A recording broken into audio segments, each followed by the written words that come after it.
De partilhar convosco um pouco da minha pesquisa prático-teórica sobre a voz como impulsionador da criação cênica da atualidade.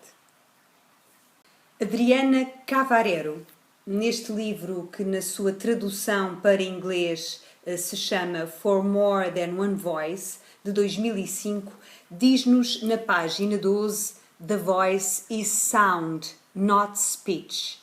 But speech constitutes its essential destination. Eu vou fazer uma tradução deste excerto e da continuação desta citação, que será: a voz é som, não fala, discurso. Mas a fala-discurso constitui o seu destino essencial. O que está, portanto, em jogo em qualquer investigação sobre a ontologia da voz, onde a singularidade e o caráter relacional vêm à tona, é um repensar sem preconceitos metafísicos esse destino. O preconceito fundamental diz respeito à tendência de totalizar este destino para que fora da fala a voz não seja senão uma sobra insignificante.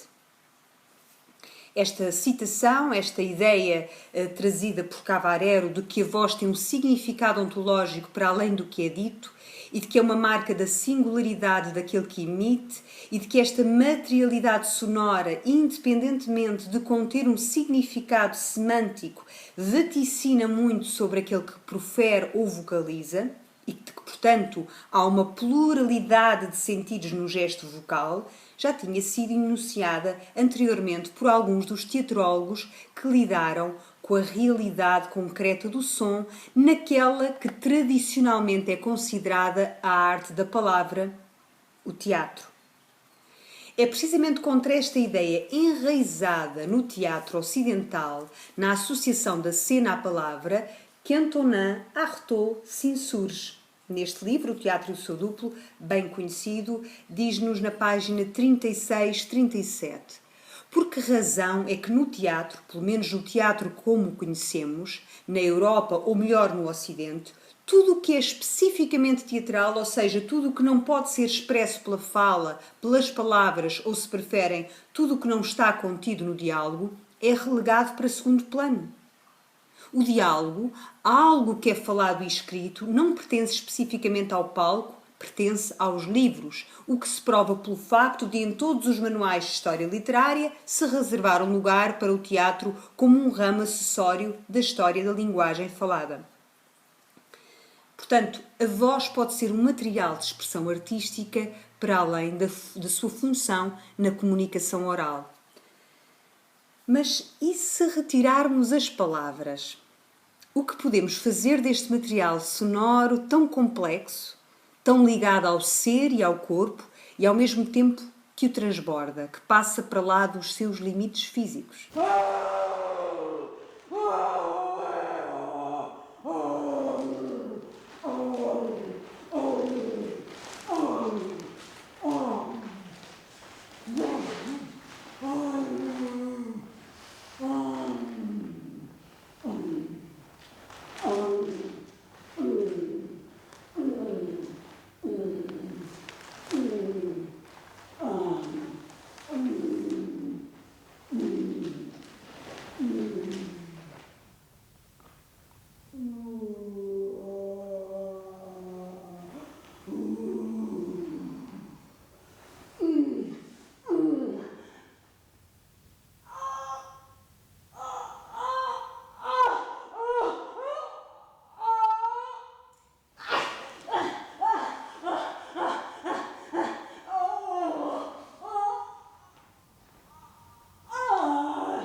Artaud, nos anos 30, inaugura, do ponto de vista teórico e prático, não só a ideia de que o teatro vai muito para além daquilo que as palavras conseguem transmitir, como a de que as próprias palavras podem consistir um discurso de sons que apele a outros sentidos.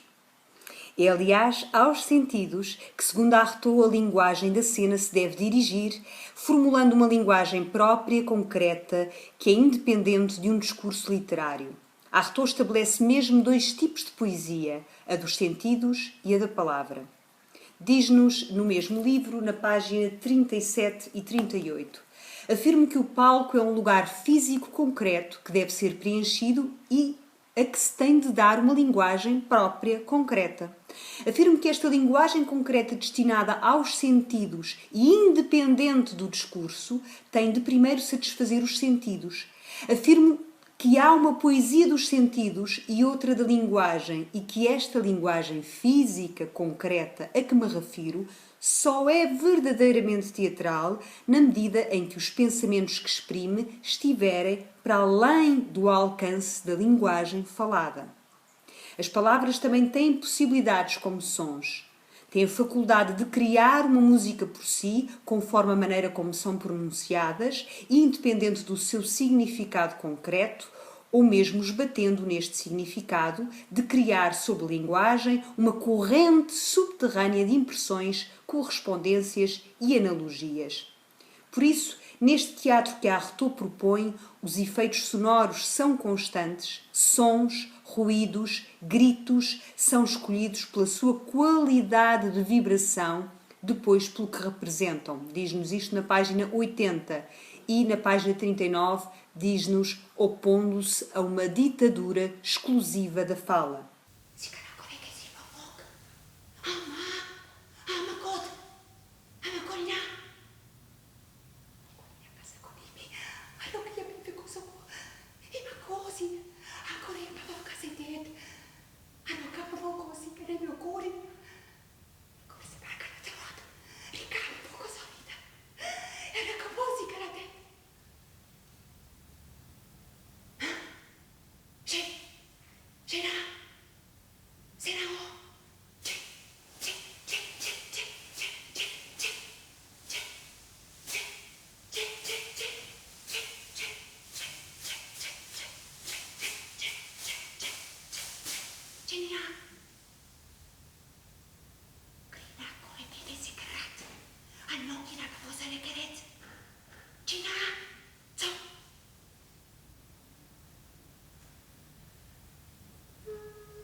Artaud é pioneiro não só preconizando alguns dos pressupostos do teatro atual, como, no que ao lugar de voz diz respeito, deixa-nos um legado sonoro importante, demonstrando com a sua própria voz, nas gravações realizadas nos estúdios da Rádio Francesa em 1947, múltiplas e multifacetadas formas de expressão vocal. Apesar dos movimentos dadaístas iniciados anteriormente terem trazido a poesia sonora, Artaud acentuou o papel do som vocal associado à emotividade e trazê-lo para um âmbito de uma prática teatral. Não muito depois destas gravações realizadas por Artaud, em meados dos anos 50, Alfred Wolfson grava em Inglaterra com os seus discípulos, entre os quais Roy Hart, vários registros sonoros, tais como Vox Humana, de 1956, vários exemplos de qualidades vocais num trabalho que viria a influenciar uma das correntes mais relevantes da voz no teatro, o legado deixado por Roy Hart. É num dos seus seguidores, Henrique Pardo, que igualmente encontramos a enunciação da ideia central que tenho tentado explorar nesta pequena palestra. A de que há um discurso para além do discurso, ou seja, há toda uma informação poderosíssima que é dada pela voz, independentemente do significado das palavras que são ditas. E que a exploração deste manancial sonoro pode ser um impulsionador da escrita cênica da atualidade. Henrique clarifica esta duplicidade da voz num artigo que ele publicou no seu próprio site, Figuring Out the Voice, e eu vou ler uma tradução, uma citação que é uma tradução minha da versão em espanhol, que ele próprio também publica nesse mesmo site do grupo Panteatre. E diz-nos o seguinte: Não se pode falar ou cantar sem usar a voz, mas a simultaneidade da voz e das palavras não implica necessariamente que transmitam a mesma mensagem ou que partilhem a mesma raiz emotiva ou que a manifestem de modo sincrónico. A voz e as palavras podem trair-se, e o ouvido, na busca de padrões de um cânon de tonalidade perfeita, pode tiranizar a voz. Por outro lado, o uso da voz sem palavras causa resistências nos ambientes de teatro clássico ao ser considerado um signo de regressão ou excentricidade, como se unicamente as palavras justificassem a produção vocal. Sakoe amoki inakoe sika amoki aratat. Akoe ano asuke mapoki ai osikaritet. Isuke pakasoe anoke asikete. Asuki meke aroke isiki asuki amoko yasete yanawi. Asuki mapoki alete. Asuki amaki osukoyete. Asuki anoki ase. Bošni prošli krešt. Prošli ja prošlo krošti ja prošli. A prošli ja prešte štešt. A prošli evriš krošli ja pravšičišt. Rolo prošli avre krešni aržost. A prošli evriš krošli ja pravšičišt. A prošli evriš krošli ja prošli.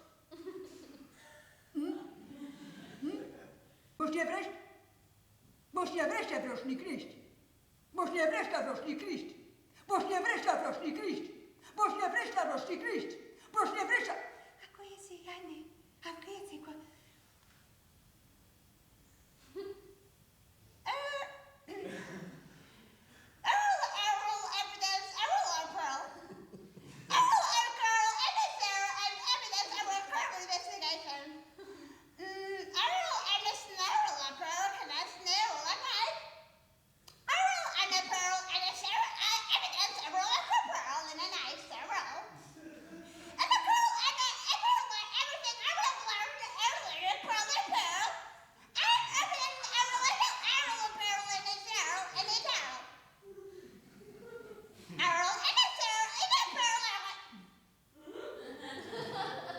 Bošni evriš?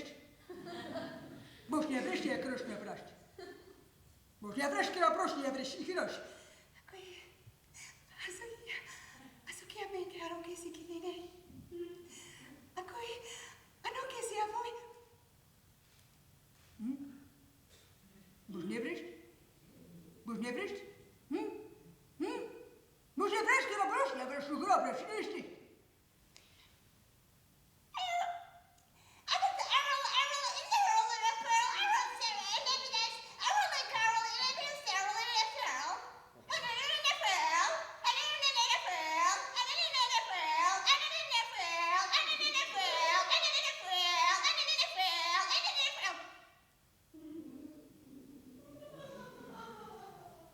Bošni evriš kira šlošti pašti.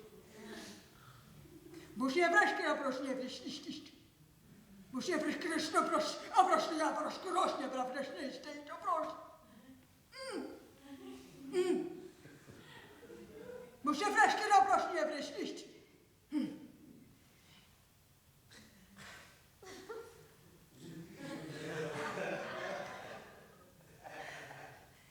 Ako je ne si koe.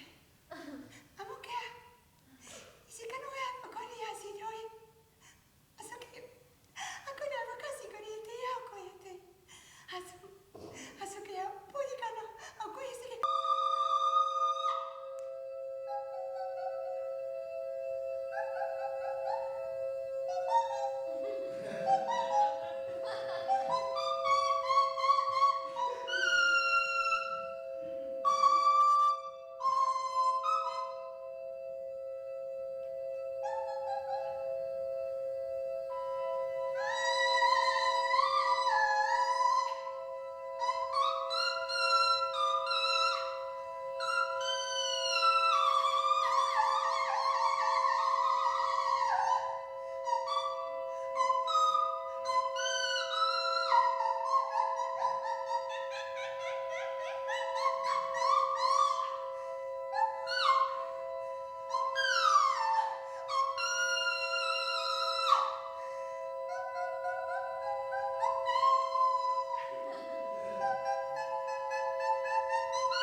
A voz cantada aprofunda igualmente a relação com o material vocal e as suas múltiplas sonoridades.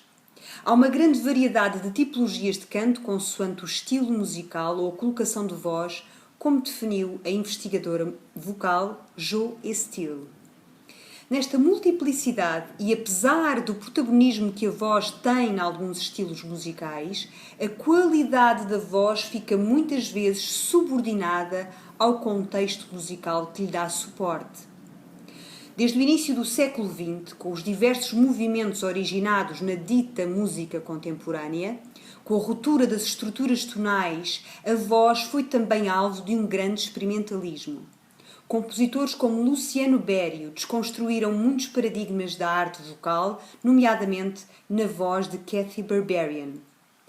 É exatamente o tributo que eu fiz a esta cantora experimentalista que vamos ver em seguida.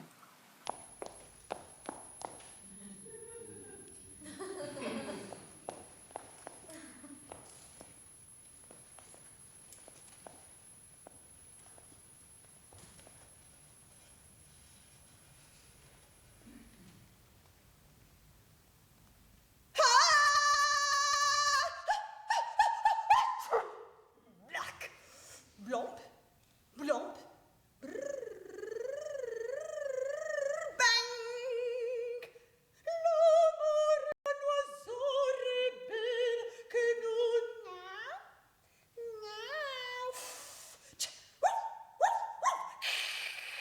não sei, não sabe ninguém, porque canto fado neste tom magoado de dor.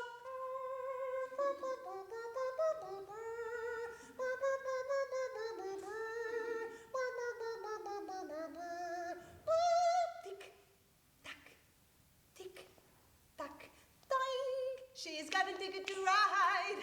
She's got. Oh!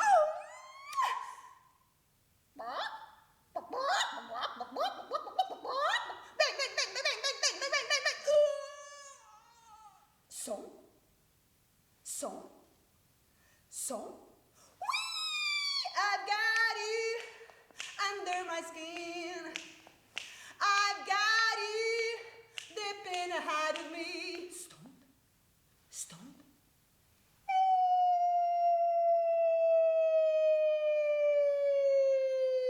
Block. Yippee! Porge amor, porque resto.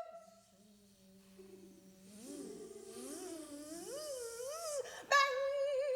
É neste campo do experimentalismo vocal que a voz ganha uma grande liberdade e que pode desprender-se das estruturas que mais comumente suportam a sua emissão, a linguagem e ou a tonalidade. Kathy Berberian é uma das primeiras vocalistas a desbravar este caminho de uma nova apropriação da voz e a enquadrar numa obra musical e ou performativa o resultado dessa pesquisa vocal. Kathy é a pioneira, como é nomeada neste recente livro Kathy Berberian, Pioneer of Contemporary Vocality, um livro de 2014 e que é bastante interessante para repor a importância desta experimentalista. Este conceito mais alargado da voz, Extended Voice Technique ou Nuova Vocalità, como refere Kathy Berberian, foi explorado por diversos criadores, tais como Meredith Monk e Fátima Miranda, nas quais estou também a trabalhar na minha tese. Estas criadoras demonstraram na prática que a pluralidade de mensagens no gesto vocal podem não estar subordinadas nem ao conteúdo semântico, nem a uma estrutura musical tonal ou tradicional. A voz pode ser, por si, um impulsionador da criação performática e contribuir para uma escrita cênica contemporânea. É nisso que estou e estarei a trabalhar nos próximos anos.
China, so.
Muito obrigada.